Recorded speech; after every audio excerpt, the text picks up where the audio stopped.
बाहर की जो दुनिया देखेगी वो कहेगी वाह, ब्रिटेन तो भारत को मॉडर्नाइज कर रहा है। कहीं पे निगाहें, कहीं पे निशाना। शोषण अगर धर्म के आधार पर होगा तो आदमी बर्दाश्त करेगा कि भैया धर्म में लिखा है।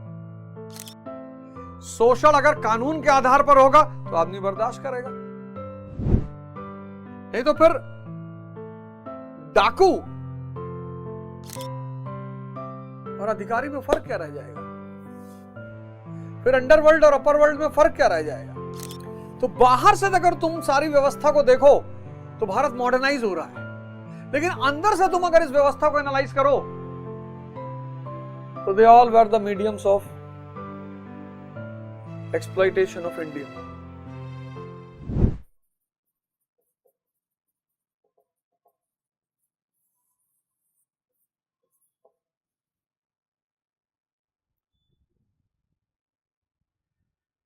तुमने तो कहा कि मास्टर साहब, आपने तो कहा necessity is the mother of invention, तो ऐसी कौन सी नेसेसिटी पड़ गई? कानून, लॉ।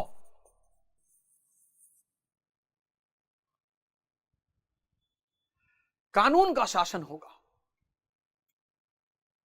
और जब कानून का शासन होगा तो दो चीजों पर आधारित होगा। अगली हेडिंग, पहला द रूल ऑफ लॉ,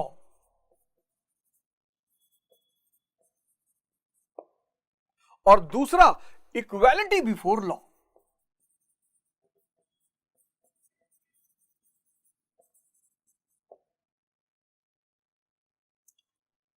अब इसको तुम अंग्रेजों की नजर से देखो और भारतीयों की नजर से देखो, दो नजर से इसको देखना पड़ेगा। उन्होंने कहा कानून का शासन होगा अब, और कानून के समक्ष सब समान होंगे। अब कोई जिल्ले इलाही नहीं और ना कोई देवपुत्र। द रूल ऑफ लॉ, पहली चीज।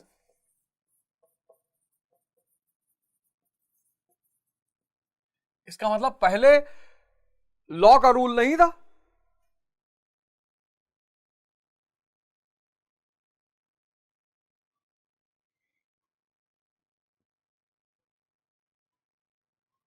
प्री मॉडर्न वर्ल्ड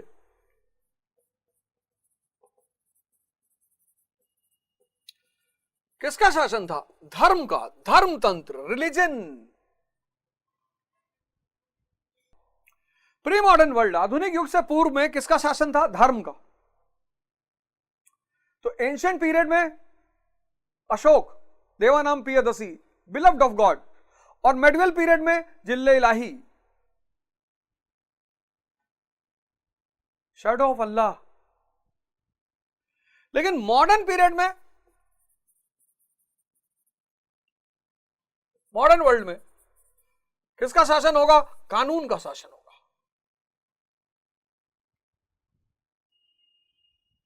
यहां कानून धर्म के अंडर में है, यहां कानून धर्म से बाहर है। लिख लो दोनों को। यहां कानून, law, is defined by religion. Here law is out of religion. दोनों अलग अलग बातें हैं।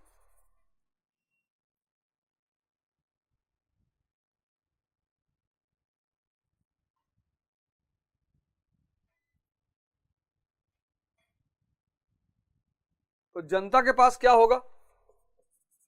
पीपल के पास, जब कानून का शासन होगा तो जनता के पास क्या होगा? राइट्स होगी, प्रिविलेजेस होंगी, ऑब्लिगेशंस होंगी।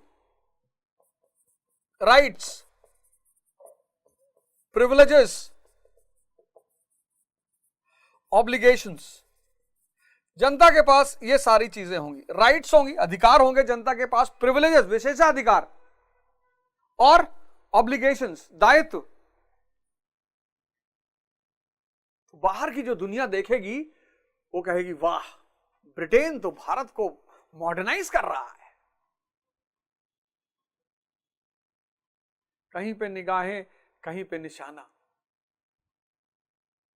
जब तुम बाहर से इस व्यवस्था को देखोगे तो तुम्हें लगा कि अरे यार, पुरातन तंत्र, प्राचीन तंत्र भारत में खत्म हो रहा है, भारत आधुनिक बन रहा है।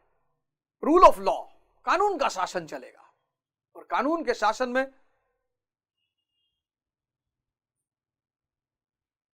सब बराबर। अब जनता दास नहीं है, अब जनता के अधिकार होंगे, अब जनता के विशेषाधिकार होंगे, उसका दायित्व तो होगा। लेकिन तुम अगर इंडियन की नजर से देखोगे तो इस लॉ को बनाएगा कौन? अंग्रेज। भारत मॉडर्नाइज हो रहा है, जुडिशरी भारत मॉडर्नाइज हो रहा है, लेकिन इस लॉ को बना कौन रहा है? इंग्लिश।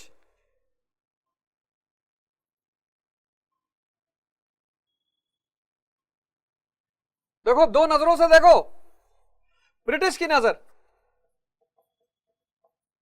भारत क्या हो रहा है? लीगली मॉडर्नाइज हो रहा है, आधुनिक हो रहा है। पुरानी व्यवस्था खत्म, जनता को अधिकार, विशेषाधिकार दिए जा रहे हैं। लेकिन अगर तुम इंडियंस की नजर से देखो तो ये कानून इंडियंस थोड़ी बना रहे हैं, ये कानून ब्रिटिश बना रहे हैं।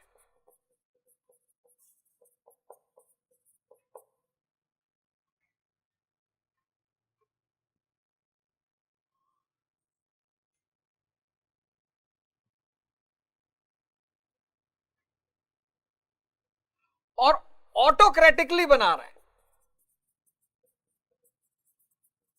मनमाना। किस लिए?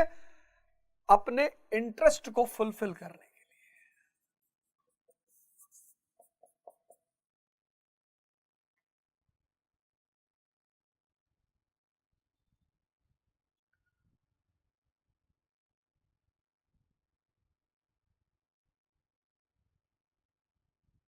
कन्वर्जन एक्ट 1856, अगर कोई हिंदू या मुसलमान ईसाई बनता है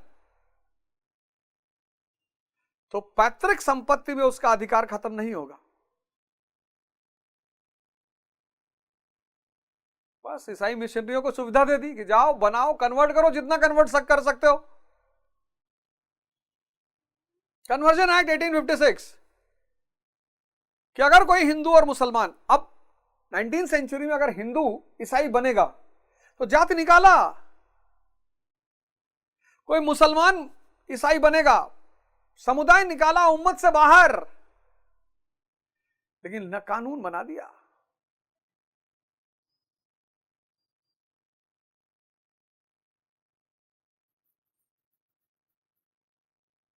roulette act, imprisonment without trial, trial ही नहीं, imprisonment without trial, minimum 2 years, maximum 200 years। 200 साल तुमको बंद रखेंगे क्रिया योग करा के, ध्यान कराएंगे, क्रिया योग कराएंगे, सूर्य नमस्कार, मरने भी नहीं देंगे तुमको। 200 साल जिंदा रखेंगे और 200 साल बंद रखेंगे। कहीं पे निगाहें, दुनिया को क्या दिखाना है कि हम भारत को मॉडर्नाइज कर रहे हैं, लेकिन हकीकत में क्या कर रहे हैं? कानून अपने हितों की पूर्ति के लिए बना रहे हैं, क्योंकि शोषण करना है।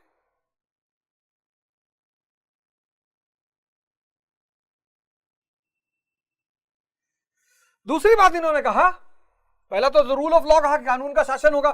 दूसरा इन्होंने कहा इक्वालिटी बिफोर लॉ। अरे भगवान,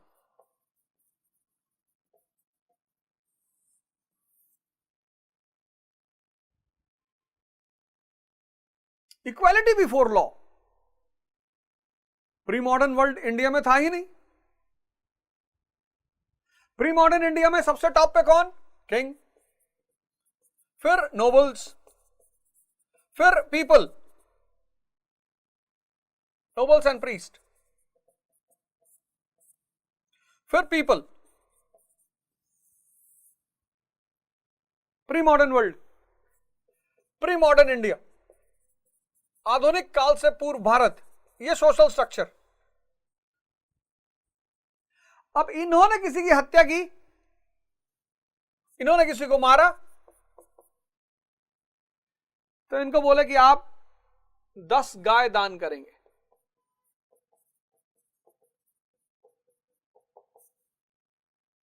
और जनता ने किसी की हत्या कर दी, बोले फांसी, हैंग टिल डेथ।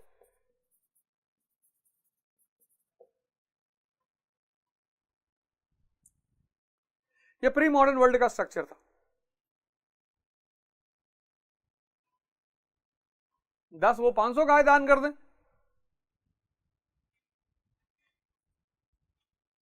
लेकिन अब अंग्रेजों ने कहा इक्वलिटी बिफोर लॉ। एक तो रूल ऑफ लॉ और दूसरा इक्वलिटी बिफोर लॉ, यानी अब एक आम आदमी भी जस्टिस के लिए न्यायालय जा सकता है। सब बराबर, क्या राजा, क्या महाराजा, क्या जनता, सब बराबर, कानून के सामने सब बराबर।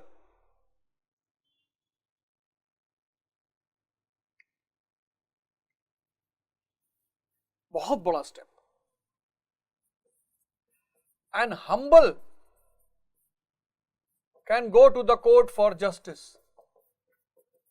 अब एक आम आदमी भी न्याय के लिए अदालत जा सकता है।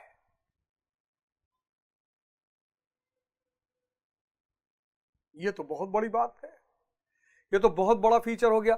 लेकिन second feature,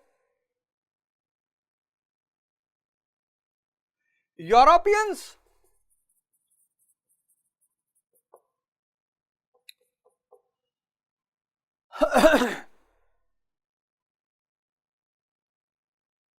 will be tried only by European judges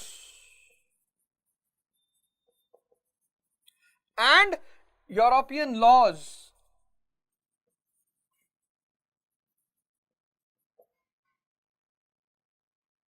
क्यों?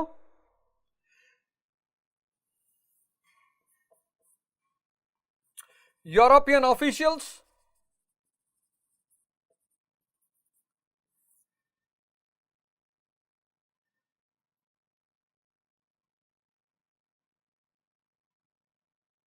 European military personals,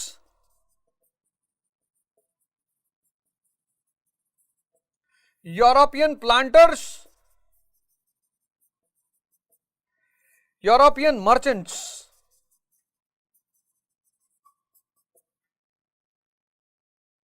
ये सब शोषण करेंगे, सब।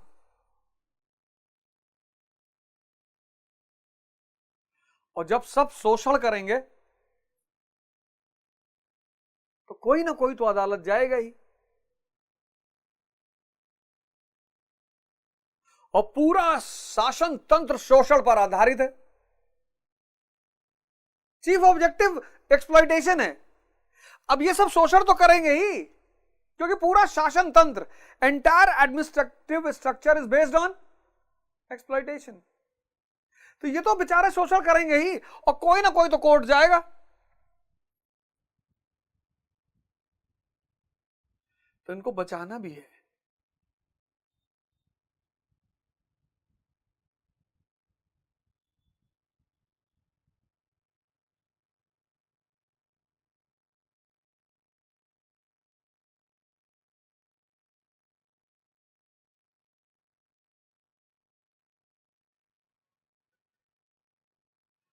प्रैक्टिस में, थ्योरी में तो ये बड़ा अच्छा लग रहा था, प्रैक्टिस में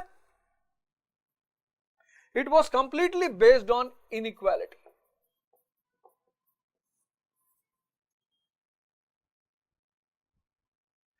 अब जो भी आदमी कचहरी जाएगा, एक तो कॉस्टली, पर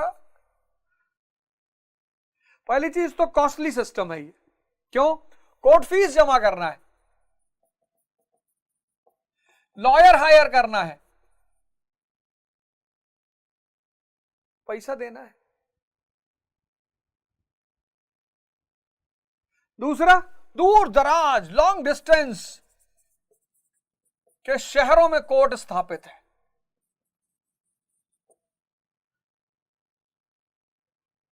तीसरा, करप्शन।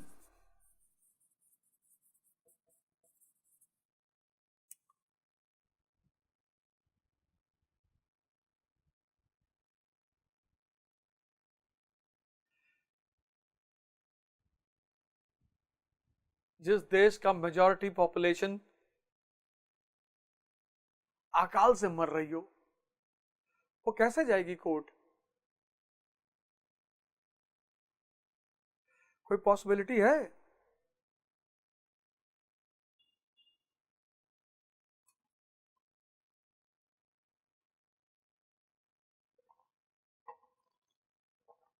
बताओ।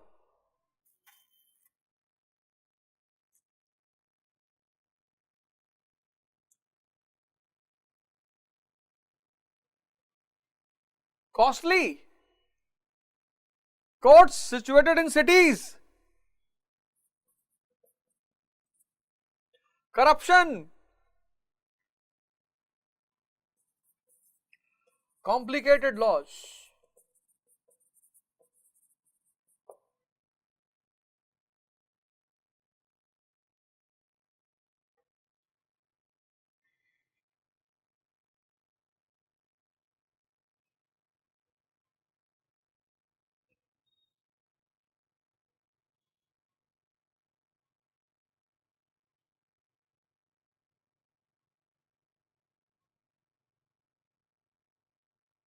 In this perspective, इस पर्सपेक्टिव में अगर देखो तो एनसीईआरटी कहती है it was a retrograde step.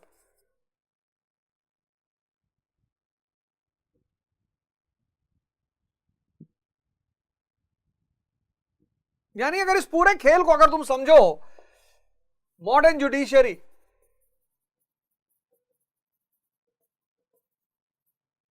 Based on rule of law and equality before law,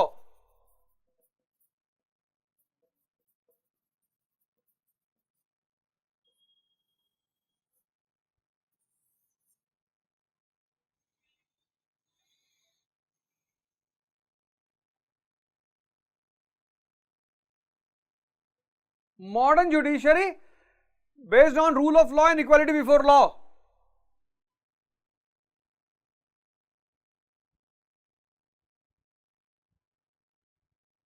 From English perspective, modernization of India.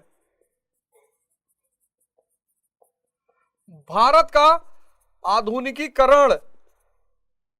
From Indian perspective, exploitation of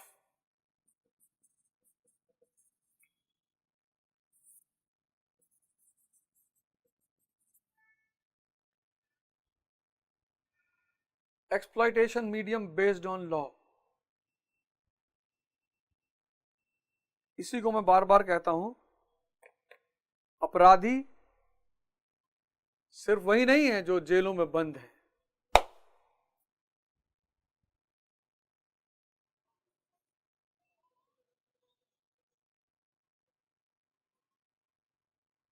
एक होते हैं कॉन्स्टिट्यूशनल अपराधी, संवैधानिक, ये संवैधानिक अपराधी। सारा नाटक आपके सामने चल रहा है, केस फाइल हो रहा है, आप अदालत जा रहे हो, मतलब देखने से सब लग रहा है कि भैया सब कानून के तहत हो रहा है, लेकिन फाइनल ऑब्जेक्टिव क्या है? एक्सप्लॉइटेशन। दुनिया को क्या बताना है? मॉडर्नाइजेशन। बड़ा लॉडेबल प्रिंसिपल है, मतलब कि अरे बाप रे बाप, भारत को आधुनिक व्यवस्था, न्यायिक व्यवस्था दी जा रही है। क्यों?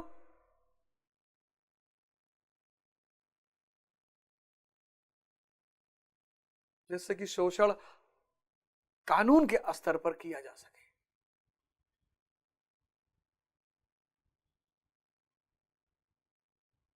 शोषण अगर धर्म के आधार पर होगा तो आदमी बर्दाश्त करेगा कि भैया धर्म में लिखा है। शोषण अगर कानून के आधार पर होगा तो आदमी बर्दाश्त करेगा।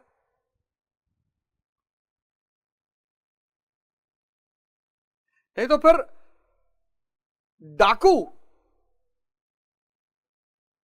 और अधिकारी में फर्क क्या रह जाएगा? फिर अंडरवर्ल्ड और अपर वर्ल्ड में फर्क क्या रह जाएगा?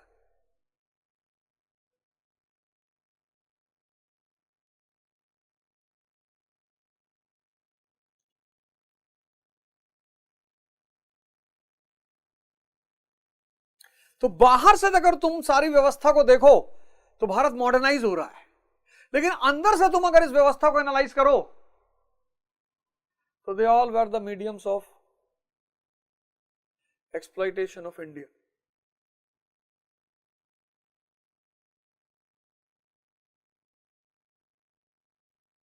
बाहर से देखोगे तुम्हें लगेगा मॉडर्न अप्रोच है, अंदर से देखोगे तुम्हें लगा अरे तो लूट रहे हैं सब।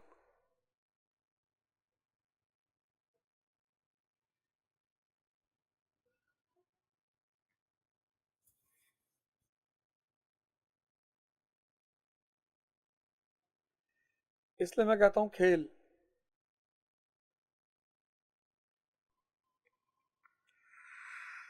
तुम लोग भी आज सरकार से क्या मांग रहे हो? मंदिर मस्जिद मांग रहे हो, तुम काहे नहीं मांग रहे हो इंडस्ट्री और एजुकेशन और एम्प्लॉयमेंट?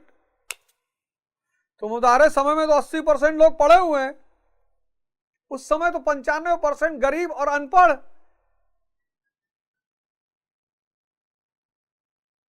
जब तुम लोग नहीं समझ पा रहे हो तो उस वक्त का आदमी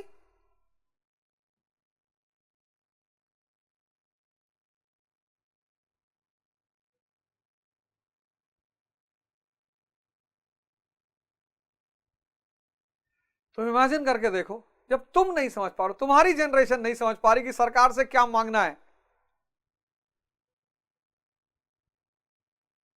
तो वो 19वीं सेंचुरी का आदमी 95% अशिक्षित और 95% गरीब, जहां कोर्ट कचहरी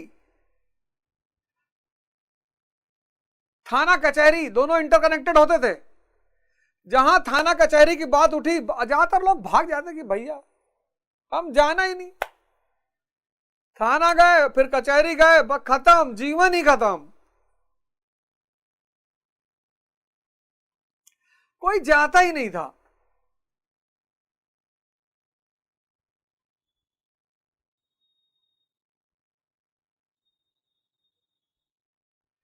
एक मूवी बताएं, देखो इस व्यवस्था को, अगर इस व्यवस्था को लाइव देखना चाहते हो, गुलामी, धर्मेंद्र, मिथुन चक्रवर्ती,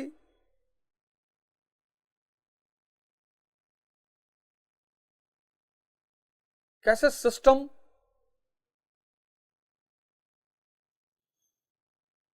एक्सप्लॉइटेशन में मेन रोल अदा करता है।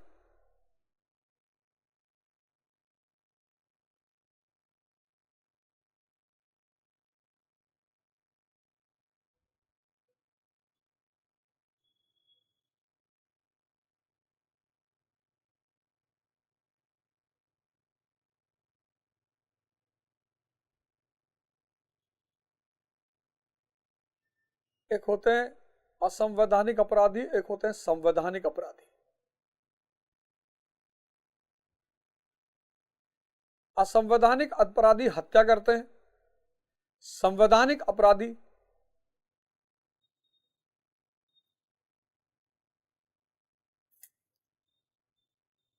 अपराध वो भी कर रहे हैं लेकिन संविधान की अनुमति के अनुसार कर रहे हैं।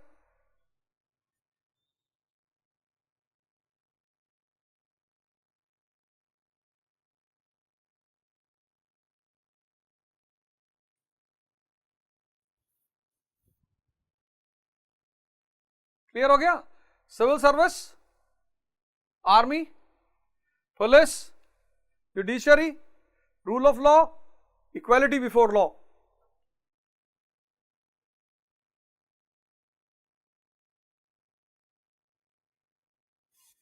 अगली heading, social and cultural policy.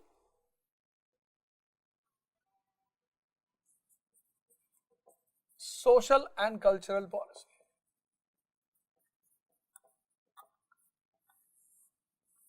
सामाजिक और सांस्कृतिक नीतियां।